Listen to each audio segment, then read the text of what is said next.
If we compare all the greatest innovations in human history that had large influence on the younger generations, I would argue that social media as an innovation is one of the greatest influences on young teenagers. Social media, which is a recent development, which is already a daily part of our lives, it has truly shaped our current society in many ways, both positively and negatively. However, one of the age groups it has most negatively impacted would be the young teens or teenagers. Drawing from recent studies by the American Psychological Association and the National Institutes of Health and other reputable organizations, I would explain why social media overuse among teenagers is a growing social problem. And so today in my speech, I will show how the rise of the uncontrollable social media usage among teens leads to first, mental health problems, second, cyberbullying, and third, poor academic outcomes. And so firstly, the uncontrollable social media usage of teens brings to mental health challenges. Why? Well, because teens who spend more than 3 hours per day social media are higher risk of anxiety and depression.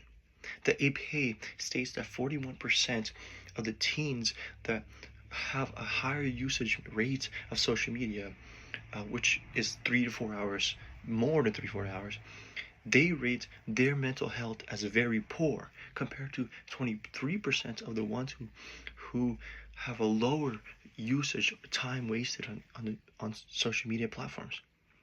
And secondly, mental health problems such as depression and anxiety are also caused by constant comparison with peers online. There's a quote that fits perfectly here. Comparison's the thief of joy. Well, this is what the teens really experience. Why? Because they can see all their amazing friends having an amazing life compared to themselves. Secondly, point number 2, the uncontrollable social media usage has a rise of being caught in cyberbullying. Why? Well, because social media platform provides 24/7 access for bullies online. They have access to our information and teens' information, and they have ability to harass and troll without any precautions, without any negative implications from their side. According to the National Institute of Health, victims of cyberbullying show 4 times higher rates of depression and suicidal thoughts compared to non-victims of cyberbullying. Is this just a coincidence? I don't think so. Number 3, the constant overuse and addiction to social media among the teens will only bring and result in their own poor academic outcomes. The current social media short-term video content and the short-term dopamine and from the up-and-coming TikToks and Instagram Reels and YouTube Shorts disrupts the teen's ability to focus on long-term content, resulting in less willingness to wanting to learn and wanting to read and want to be a good student.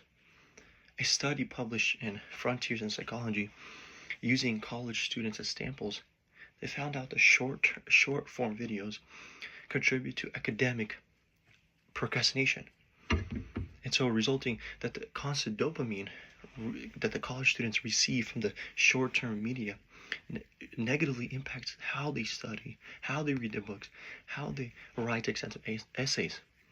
But how much more and how much worse it's going to be for young teenagers.